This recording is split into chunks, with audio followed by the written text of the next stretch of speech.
خدا کی منادی میں مصروف رہے اور بڑے پیشن کے ساتھ درد رکھ کر منادی کرتے رہے. تو آئیں ان کے جنازہ کی عبادت میں اسی پرسنالٹی کی بات کرنا چاہتا ہوں جس کے یہ خادم رہے. آمین. اور موت کہتے ہیں سب کو مار دیتی ہے، تو میں آج موت کے تعلق سے اسی کی بات کرنا چاہتا ہوں جس نے موت کو مار دیا. آمین. اور یہی میری اور آپ کی تسلی ہے، یہی میری اور آپ کے اطمینان کا باعث ہے، اور یہی میری اور آپ کی امید ہے جس کا نام خدا کا بیٹا یسوع مسیح ہے.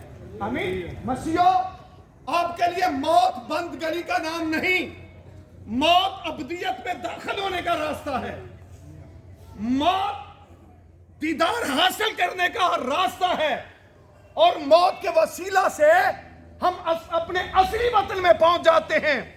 اور جس نے ہمارے رتنوں میں زندگی کا دم پھونکا ہے اس کی بارگاہ میں چلے جاتے ہیں. آمین. اور یہ بڑے اعزاز کی بات ہے. اور پھر بائبل مقدس کہتی ہے، لکھ مبارک ہے وہ مردے جو اب سے خدا میں مرتے ہیں. روح فرماتا ہے وہ اپنی محنتوں سے آرام پائیں گے، ان کے ایمان ان کے ساتھ ساتھ ہوتے ہیں. اور ایماندار جب مر جاتا ہے اس کا تردد، اس کی ایپٹ جو ہے وہ ختم ہو جاتی ہے اور آرام میں داخل ہو جاتا ہے. آمین. دنیا میں رہتے ہوئے ایماندار کو بھی اور بے ایمان کو بھی ایپٹ کا سامنا ہے، آزمائشوں کا سامنا ہے. لیکن تسلی اس بات میں ہے کہ مرنے کے بعد بے ایمان کی آزمائشیں تو بڑھ جاتی ہیں لیکن ایماندار کی آزمائشیں ختم ہو جاتی ہیں. گو ایماندار بھی دنیا میں رہ کر کئی بار بیمار ہوتا ہے، کئی بار اسے مختلف الجھنوں کا سامنا ہوتا ہے، لیکن یہ ایماندار کے لیے ہے کہ خدا ان کی آنکھوں کے سب آنسو پوچھ دے گا. آمین.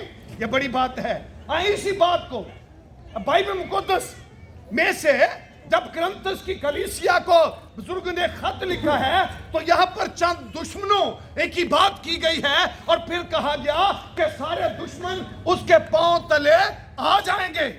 آئیں جن دشمنوں کو فتح کرنے کے لیے خدا کا بیٹا یسوع مسیح زمین پر تشریف فرما ہوئے، اب ان کو سیکھتے ہیں. اس تھوڑے وقت میں میرا ایمان ہے اور یہ کلام میری تسلی کا باعث اور آپ کی دلیری اور تسلی کا باعث بھی ہے. آمین.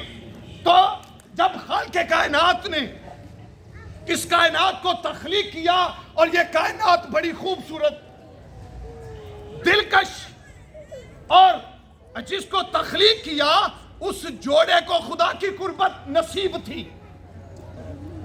تنگی تے نہیں، تھوڑا ڈائی سکے کرتے ہوں میں اسی ہوگا مجھے تھوڑا سا لگتا ہے تھوڑا سا ٹھیک ہے. Thank you. اور ان کو خدا کی قربت نصیب تھی. تو بائبل مقدس بتاتی ہے پھر ان کی جدائی ہو گئی. آئیں جس نے جدائی ڈالی اور پھر جس نے جدائی کو ختم کیا، اب اسی بات کو سیکھتے ہیں. تو چند دشمنوں کو میں آپ کے سامنے رکھنا چاہتا ہوں جن کو آ کر خدا کے بیٹے یسوع مسیح نے فتح کیا. اگر ان دشمنوں کو کوئی اور فتح کرتا تو پھر خدا کے بیٹے یسوع مسیح کو آنے کی ضرورت نہ ہوتی. سب سے پہلا دشمن جو ہے انسانیت کا وہ لوسیفر ہے، وہ شیطان ہے. اور اس پہلے دشمن نے آ کر پہلے جوڑے کو اپنے کنٹرول میں کیا اور گمراہ کیا.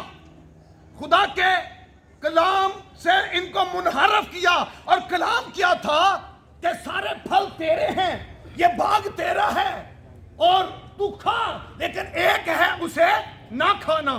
اور یہ پہلا دشمن آ گیا. اس نے ان کے دماغ کو کنٹرول کیا اور کہا کہ خدا نے ایک خاص مقصد کے لیے روکا ہے، کہیں تم خدا جیسے نہ ہو جاؤ. یہ پہلا دشمن آیا جس کا نام لوسیفر ہے.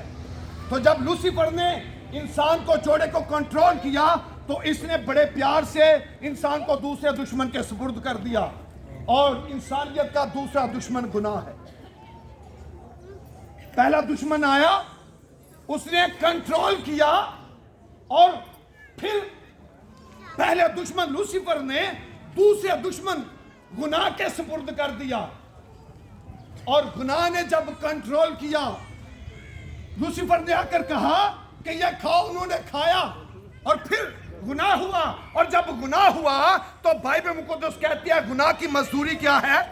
موت ہے، اور گناہ نے پھر تیسرے دشمن کے سپرد کر دیا، اور انسانیت کا تیسرا دشمن موت ہے۔ جب موت آ جاتی ہے، یہ تیسرا دشمن انسان کو پھر قبر کے سپرد کر دیتا ہے، اور قبر انسانیت کا چوتھا دشمن ہے، اور چوتھا دشمن جو ہے وہ پھر گنہگار کو کہاں پر بھیجتا ہے؟ قبر کے بعد گنہگار جب مر جاتا ہے تو کہاں پر جائے گا؟ جہنم میں۔ تو یہ 5 ہیں، اب ایک چاہیے تھا کہ جو ان کو سر کرے، اور جو خدا کی بنائی ہوئی کائنات ہے، اس کی تخلیق ہے، اور جو عدن سے نکلا ہوا انسان ہے، اور جو غلام بن چکا ہے، ان دشمنوں کا اس غلامی سے آزاد کرے، اور پھر مالک کی وراثت اسے واپس کر دے۔ تو بائبل مقدس کہتی ہے، کتاب مقدس کے مطابق جب وقت پورا ہوا تو خدا کا بیٹا یسوع مسیح آ گیا، آمین، اور 30 سال کی عمر میں وہ بپٹائز ہوئے، اور جب بپٹائز ہوئے تو خدا کا کلام پاک کہتا ہے کہ روح یسوع کو جنگل میں لے گیا، اور جب جنگل میں لے گیا تاکہ ابلیس سے آزمایا جائے، اور بائبل مقدس کہتی ہے 40 دن فاقہ کرنے کے بعد آخر کو اسے بھوک لگی، اور جب بھوک لگی تو جو دشمن عدن میں آیا تھا ٹکر لے کر، وہی دشمن اس بیابان میں آ گیا، اور بائبل مقدس کہتی ہے آ کر لوسیفر نے کیا کہا؟ اگر تو خدا کا بیٹا ہے تو فرما یہ پتھر اور روٹیاں بن جائیں، جس طرح وہ آدم کے سامنے آیا اور اسی طرح ابن آدم کے سامنے آیا، لیکن اب اسے مغالتا ہے۔ اس وقت ٹکر تھی آدم سے، اب ٹکر فرق سے ہے، اس کا نام ابن آدم ہے، آمین۔ اب کچھ فرق ہے، ارے پہلے ٹکر تھی زمینی سے، کیونکہ لوسیفر بھی تو اوپر سے گرا ہے نا، تو پہلے اس کی ٹکر نیچے والے سے تھی، اب اس کی ٹکر ہے اسی آسمانی سے۔ یسوع مسیح نے اپنی ذات سے کہا میں اوپر سے آیا ہوں۔ ابن آدم کہاں سے آیا ہے؟ اوپر سے۔ اگر لوسیفر اوپر سے ہے تو ابن آدم بھی اوپر سے ہے، آمین۔ تو یہ جو پہلا دشمن ہے، اس نے بیابان اس عدن میں آ کر ٹکر لی اور جنگ جیت گیا۔ اب جب یسوع مسیح کے ساتھ یہ مد مقابل ہے تو بائبل کہتی ہے اس نے پہلا وار کیا، کہا اگر تو خدا کا بیٹا تو فرما یہ پتھر اور روٹیاں بن جائے، اور خدا کے بیٹے نے پھر جواب دیا، لکھا انسان روٹی سے جیتا نہ رہے گا۔ اس دشمن کا پہلا وار گیا، اور پھر اس نے دوسرا وار کیا، اور بائبل مقدس کہتی ہے کہ اس نے ایک اونچے پہاڑ پر لے جا کر ساری دنیا کی شان و شوکت سلطنتیں دکھائیں، اور بائبل مقدس کہتی ہے یسوع مسیح کو وہ ہیکل کے کنگرے پر کھڑا کر کے کہتا ہے تیری بابا لکھا ہے کہ تیرے پاؤں کو پتھر سے ٹھیس نہ لگے، وہ اپنے فرشتوں کو حکم دے گا کہ تجھے اپنے ہاتھوں پر اٹھا لیں۔ اور بائبل مقدس کہتی ہے یسوع مسیح نے یہ بھی کہا کہ لکھا ہے خداوند اپنے خدا کی آزمائش نہ کر۔ اب تیسرا وار اس نے کیا، بائبل کہتی ہے اونچے پہاڑ پر لے جا کر ساری دنیا کی سلطنتیں اور شان و شوکت دکھا کر کہتا ہے یہ میرے اختیار میں ہیں، اور جس کو چاہتا ہوں میں دے دیتا ہوں، اب تو کر کیا، مجھے جھک کر سجدہ کر میں تجھے دوں گا۔ تو میرا ایمان بولتا ہے جب بات آئی سجدے کی تو خدا کے بیٹے یسوع کا ایٹیٹیوڈ بھی بدل گیا، وہ جلال کا بادشاہ جلال میں آ گیا ہوگا، آمین۔ جس کے سامنے ساری کائنات جھکے، اب کوئی اسے کہے کہ تو میرے سامنے جھک، تو پھر جلال آئے گا کہ نہیں آئے گا؟ اور ساری کائنات تو میرے سامنے جھکے، تو کون ہے جو مجھے کہے کہ میں تیرے سامنے جھکوں؟ اور اس نے کہا یہ ساری شان و شوکت میرے اختیار میں ہے، جسے چاہتا ہوں دیتا ہوں، تو مجھے سجدہ کر اور میں تجھے عطا کروں گا۔ اور بائبل مقدس کہتے ہیں یسوع مسیح نے کہا اے شیطان دور ہو، اور لوسیفر چھوڑ کر چلا گیا، اور فرشتے آ کر اس کی خدمت کرنے لگے۔ یاد رکھیں یہ پہلا دشمن عدن میں تو جیت چکا تھا، لیکن بیابان میں یسوع سے ہار گیا، آمین۔ اور دوسرے دشمن کے بعد پہلے دشمن کے بعد دوسرا دشمن ہے گناہ۔ تو خدا کا بیٹا یسوع مسیح دوہری فطرت کا مالک ہے، ایک طرف وہ کامل خدا ہے اور دوسری طرف کامل انسان ہے. اگر وہ صرف انسان ہوتا تو پھر اس کا کفارہ بھی جائز نہ ہوتا, کیونکہ ساری آدمیت تو گناہ کے اندر ہے. مروسی گناہ انسان کے اوپر حکمرانی کرتا ہے, اور ابدی میروسی گناہ کو دور کرنے کے لیے کوئی ایسا چاہیے تھا جس کی سرشت میں اور جس کے تخم میں کوئی گناہ نہ ہو, وہ سراسر پاک اور بے عیب ہو. تو جناب یسوع مسیح کی پیدائش ہوئی ہے پاک روح کی قدرت سے. جب کنواری مقدسہ مریم کے بعد ایک فرشتہ آتا ہے میسی لے کر کہ تو حاملہ ہوگی اور بیٹا پیدا ہوگا, تو بزرگاں حیران ہو جاتی ہیں, یہ کیوں کر ہو سکتا ہے جب میں غیر شادی شدہ ہوں, میں باقرہ تارا ہوں, میں مرد کو نہیں جانتی. فرشتے نے بڑا خوب سمجھایا کہ میں جانتا ہوں تو غیر شادی شدہ ہے, لیکن اے مریم جس بچے کو تو پیدا کرنے والی ہے وہ ہوگا کس طرح؟ روح القدس تجھ پر نازل ہوگا اور خدا تعالیٰ کی قدرت تجھ پر سایہ ڈالے گی. اس سبب سے وہ مولود مقدس خدا تعالیٰ کا بیٹا کہلائے گا. تو جو پاک روح کی قدرت سے پیدا ہوا ہے اس سے بڑا پاک کون ہو سکتا ہے؟ اب سب سے بڑا پاک یہ ہے, اس کی ذات میں گناہ نہیں ہے اور یہ گناہوں کو مٹانے والا ہے. آمین. تو یہ یسوع کی ذات ہے جس نے میدانوں میں اور اپنے مخالفین کے سامنے کھڑے ہو کر کہا کہ کون ہے جو مجھ میں گناہ ثابت کر سکتا ہے. ارے نبی اس بات کی اقرار کرتے ہیں کہ جو زمین پر پیدا ہوتا ہے اس کے اندر خطائیں پائی جاتی ہیں. بزرگ ایوب کہتے ہیں انسان جو عورت سے پیدا ہوتا ہے کتنا پاک ہو سکتا ہے, اور بزرگ سلیمان اس بات کی دلیل دیتے ہیں اے خدا آسمان کے نیچے اور زمین کے اوپر کوئی ایسا شخص نہیں جو کبھی خطا نہ کرے. ارے جتنے آئے سبھی سے خطا ہوئی, اس بات کا اقرار ہے, لیکن ایک واحد یسوع کی ذات ہے جو سراسر پاک اور بے عیب اور گناہ سے مبرّہ ہے. آمین. فرشتے نے کہا وہ اپنے لوگوں کو ان کے گناہوں سے نجات دے گا. آمین.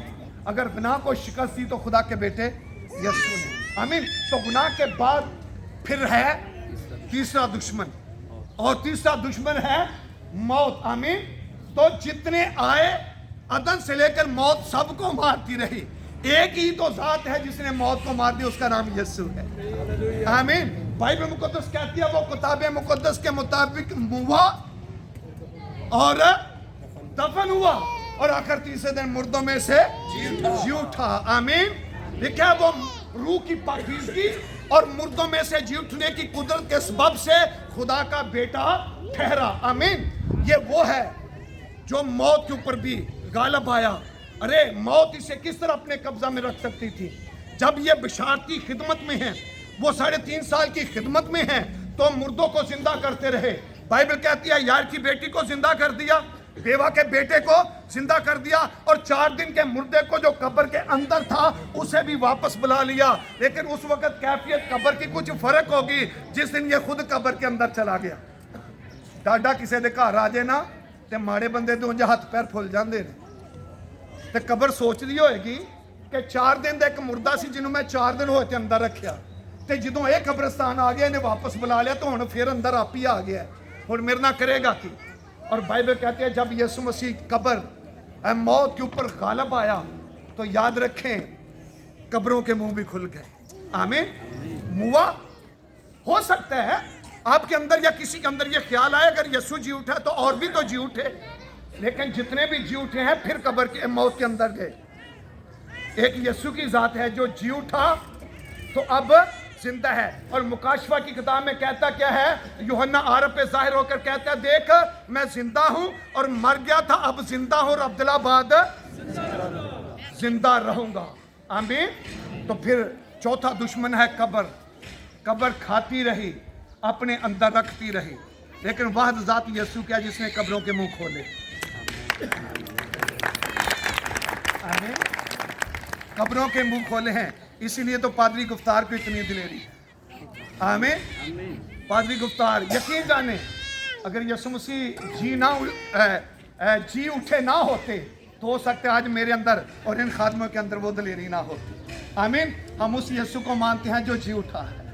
ہاں قبر کے اندر گیا تھا مانتے ہیں, لیکن قبر اسے اپنے کنٹرول میں رکھ نہ سکی. کہتے ہیں جی بڑا پتھر, میرا ایمان بولتا ہے یسوع مسیح کی قبر کے اوپر تو پوری دنیا کے پہاڑ بھی آ جاتے تو اس کے اشارے سے پگھل جاتے.